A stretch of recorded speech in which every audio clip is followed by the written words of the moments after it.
ఇప్పుడు భగవానుడు ఎందుకు అసలు దుఃఖం ఇస్తాడు? భగవంతుడు ఎందుకు మనం బాధపడేటట్టు చేస్తూ ఉంటాడు? ఒకడికి కాలు విరిగిపోవలసిన అవసరం ఏమిటి? ఒకడికి అనారోగ్యం రావలసిన అవసరం ఏమిటి? ఎందుకు వాడు అలా బాధపడుతుంటాడు అంటే, భగవంతుడు ఎందుకు బాధ పెడుతూ ఉంటాడు అంటే దానికి ప్రధానమైనటువంటి కారణము ఒక్కటి ఉంటుంది. గత జన్మలలో ఏదో పాపం చేసినది ఉంటుంది. ఆ పాపం ఎవరికి తెలుసు అంటే మనకి తెలియదు. ఆ జన్మలో శరీరాన్ని విడిచిపెట్టేసినప్పుడు ఇక మనకి ఆ జన్మ గురించి తెలియదు. కానీ ఆ జన్మలో జీవుడు ఏం చేశాడో భగవంతుడికి తెలుసు. అది చిత్రగుప్తుడంటే. ఆయన వ్రాసి పెట్టుకుంటాడు. దాన్ని అనుభవంలోకి తీసుకొస్తాడు. చేసిన పాపం కష్టం రూపంలో పోవాలి. వీడు కూడా బాధపడ్డాడు అనుకోండి, ఆ బాధ రూపంలో చేసిన పాపం పోతుంది. ఎప్పుడో ఎవరినో అనరాని మాట ఏదో అన్నాడు. వాళ్ళు చాలా బాధపడ్డారు 2 గంటలు. వాళ్ళు బాధపడ్డారు కదూ, ఆ బాధపడినట్టే ఇప్పుడు కూడా నిన్ను ఎవరో ఒకళ్ళు ఏదో అనరాని మాట అంటారు, నువ్వు 2 గంటలు బాధపడతావు. ఈశ్వరుడు గత జన్మలలో చేసిన పాపాన్ని దృష్టిలో పెట్టుకుని ఫలితాన్ని ఇస్తాడు. గత జన్మలలో చేసుకున్న పుణ్యాన్ని దృష్టిలో పెట్టుకుని ఫలితాన్ని ఇస్తాడు. అలా ఇస్తాడా అండి? ఖచ్చితంగా ఇస్తాడు. కంచికామకోటి పీఠాధిపత్యం వహించినటువంటి మహాపురుషులు చంద్రశేఖరేంద్ర సరస్వతీ స్వామి వారి దగ్గరికి వచ్చి, సనాతన ధర్మమునకు చెందనటువంటి ఆవిడ, పునర్జన్మ సిద్ధాంతమునందు నమ్మకం లేనటువంటి ఆవిడ ఓ మాట అడిగింది.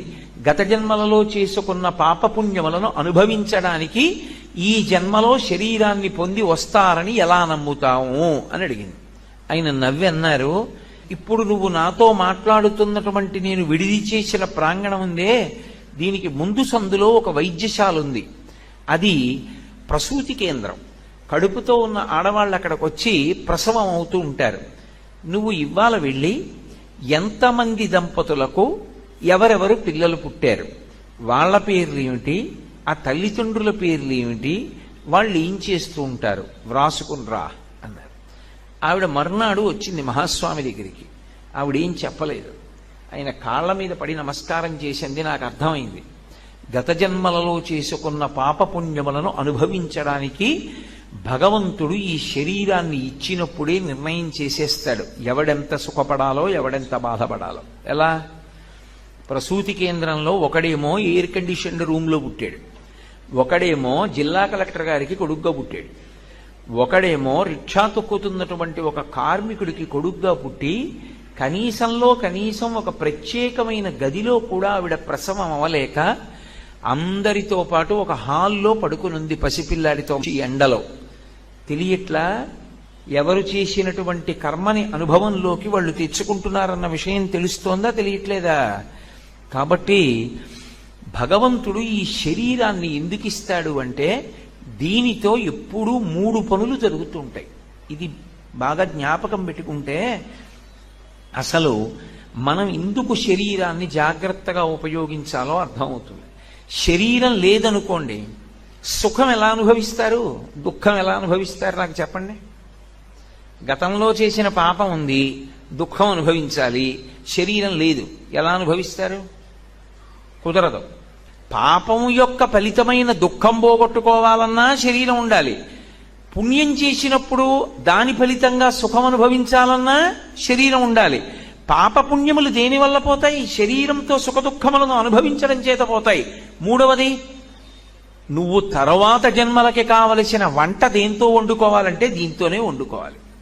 ఈ జన్మలో విశేషమైనటువంటి పుణ్యకార్యములు చేసి పరమ సాత్వికమైనటువంటి బుద్ధితో ఎవరినీ బాధ పెట్టకుండా ప్రవర్తిస్తున్నావు అనుకో, అప్పుడు ఆ పుణ్యం వచ్చే జన్మలో నువ్వు సుఖపడడానికి హేతు అవుతుంది.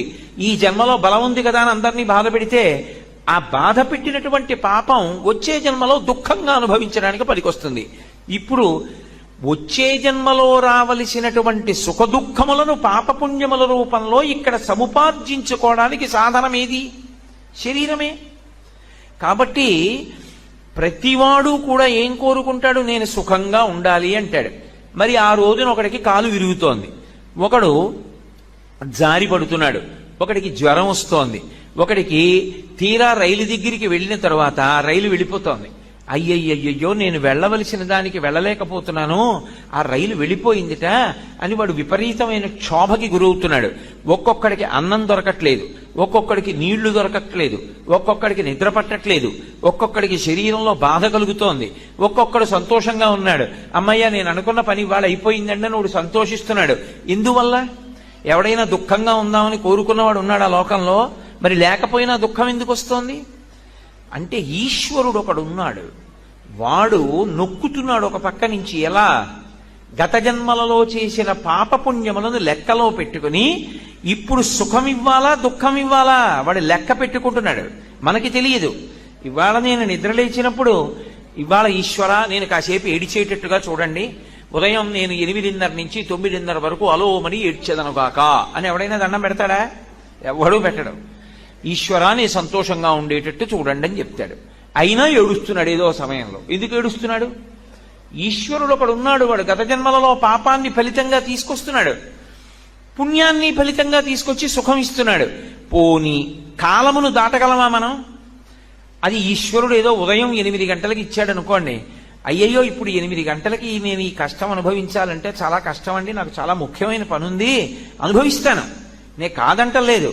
కానీ 8 నుంచి 8:30 వరకు అనుభవించవలసినటువంటి దుఃఖాన్ని సాయంకాలం 4 నుంచి 4:30 వరకు ఇవ్వండి అని అడిగామనుకోండి, కాలం ఒప్పుకుంటుందా? ఒప్పుకోదు. కాలమునందు మాత్రమే అనుభవించాలి. ఏ సమయంలో వస్తుంది ఆ దుఃఖం, ఏ సమయంలో వస్తుంది సుఖం నువ్వు చెప్పలేవు.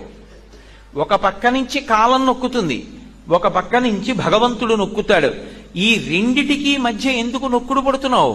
గత జన్మలలో చేసిన పాపపుణ్యాలు పోనవు మనకి తెలుసా?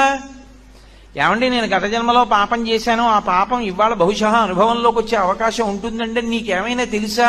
అది తెలియదు. మరి ఇప్పుడు ఏం చెయ్యాలని అడిగారు. అందుకే ప్రార్థనతో ప్రారంభం అవ్వాలి. ఏ కార్యక్రమమైనా ప్రార్థనతో ప్రారంభం అవుతుంది. ప్రార్థన ఈ మాట ఎందుకు వచ్చిందో తెలుసా? మీరు ఏది మొదలు పెట్టండి, ప్రార్థన చేశారా అంటారు. నేను ఇప్పుడు ఉపన్యాసం మొదలుపెట్టాను, ఉపన్యాసం మొదలుపెట్టే ముందు నేనేం చేశాను? ప్రార్థన చేసి మొదలుపెట్టాను. ప్రార్థన అంటే ఈశ్వర ఏమో గత జన్మలలో నేను పాపము చేసి ఉండవచ్చు, పుణ్యము చేసి ఉండవచ్చు, కానీ నేను చేసినటువంటి పాపం ఏదో ఉండి ఉంటుంది. ఏమీ లేకపోతే మనుష్య శరీరం ఎందుకు వస్తుంది? పాపపుణ్యాలు 2 ఉంటేనే మనుష్య శరీరం ఇస్తారు. కానీ నాకు మీరు ఒక్క ఉపకారం చేసి పెట్టండి. ఒకటి, నేను చేసినటువంటి పాపానికి నాకు ఫలితాన్ని ఇచ్చేటప్పుడు పరమదారుణమైనటువంటి ఫలితాన్ని నాకు ఇవ్వవద్దు. నేను ఏదో పెద్ద పాపమే చేసి ఉండవచ్చు, ఆ పెద్ద పాపానికి తగినంత ఫలితాన్ని మాత్రం నాకు ఇవ్వకండి. అంత పెద్ద అశుభవార్త నేను వినేటట్టుగా చేయకండి. దానివల్ల నేను తల్లడిల్లిపోయేటట్టుగా నన్ను మార్చకండి. జీవితాంతం ఏడవలసినంత పెద్ద పెద్ద శిక్షలు నాకు వెయ్యకండి. మరి నీ పాపం ఎలా పోతుంది? నన్ను అనుగ్రహించండి. నేను తప్పు చేశాను. ఎందుకు చేశాను? మీరున్నారని తెలియక చేశాను ఒకప్పుడు ఆ పాపం. ఇప్పుడు తెలుసుకున్నాను మీరున్నారని, కాబట్టి నేను చెయ్యను. ఇప్పుడు నేను ప్రయత్నపూర్వకంగా ఏ తప్పు చెయ్యట్లేదు, కానీ అప్పుడు చేశాను. ఈశ్వర మీరు నన్ను మన్నించి ఆ పాపము యొక్క ఫలితాన్ని ఇచ్చేటప్పుడు బహు తక్కువ చేసి ఇవ్వండి, నేను భరించగలిగేలా ఇవ్వండి, తప్ప నేను భరించలేనంత దుఃఖాన్ని నాకు ఇవ్వకండి. ఇది నోటితో అడగక్కర్లేదు, ఈశ్వరుణ్ణి ప్రార్థన చేస్తాడు. వాడొకడు ఉన్నాడన్న నమ్మకం కలిగింది. వాడు ఉన్నాడన్న నమ్మకం ఎలా కలుగుతుంది? వాడి కంటి ముందు కనపడుతున్నాడా? కాదు, జరుగుతున్న సంఘటనల చేత నిరూపించుకుంటాడు. ఆయన్ని ప్రార్థన చేస్తే ఆయన తప్పిస్తాడు, ఆయన కాపాడతాడు, ఆయన రక్షకుడు. అందుకే తప్పకుండా భగవంతుణ్ణి ప్రార్థన చెయ్యాలి. మనకి ప్రార్థన చెయ్యడం ఎలా చెయ్యాలో కూడా చేత కాదు అంటే, మన పనుపున మన కోసమని శంకరాచార్యుల వారు ప్రార్థన చేశారు. ప్రార్థన చేసి లోకానికంతటికీ కూడా చదువుకోవలసినటువంటి అద్భుతమైనటువంటి స్తోత్రాన్ని ఇచ్చారు. చాలా తేలిక మాటలతో ఉంటుంది. షట్పదీ స్తోత్రం అని. అది నాకు నోటికి రాదండి, నేను ఎప్పుడూ చదవలేదండి అంటే అంతకన్నా దారుణమైన విషయము లోకంలో ఇంకొకటి లేదు. షట్పదీ స్తోత్రం వచ్చి ఉండాలి. ఒకవేళ రాకపోతే కనీసంలో కనీసం షట్పదీ స్తోత్రం తప్పకుండా ఇంట్లో ఉండాలి. ఇంట్లో ఉండి ప్రతిరోజు చదువుకోవాలి. చాలా తేలికగా ఉంటుంది షట్పదీ స్తోత్రం. అవినయమపనయ విష్ణోహో అని ప్రారంభం అవుతుంది. అది రోజు భగవంతుడి దగ్గర చెప్పాలి. భగవంతుడి దగ్గర చేరేటటువంటి 4 రకములైనటువంటి భక్తులు కూడా ఆర్తో జిజ్ఞాసురర్థార్థి జ్ఞానీచ భరతర్షభ, 4 ప్రార్థన చేయవలసినదే. ప్రార్థన చెయ్యకపోవడం అన్నది లోకమునందు ఉండదు. కాబట్టి చక్కగా మన కోసం ఎవరో ప్రార్థన చేయడం కాదు, మన కోసం మనం ప్రార్థన చేసుకోవడం నేర్చుకోవాలి. ఎందుకలా? నీకు ఆకలిస్తే నువ్వు తిను. నువ్వు ఎందుకు ప్రార్థన చెయ్యవు? చక్కగా నువ్వు ప్రార్థన చేసుకో భగవంతుణ్ణి. ఎప్పుడో ఏడాదికో 2 ఏళ్లకో ఎవరో వచ్చి నీ కోసం ప్రార్థన చేయడం ఏమిటి? నువ్వే రోజు చేసుకో, నువ్వే ప్రతి గంట చేసుకో, క్షేమంగా ఉంటావు.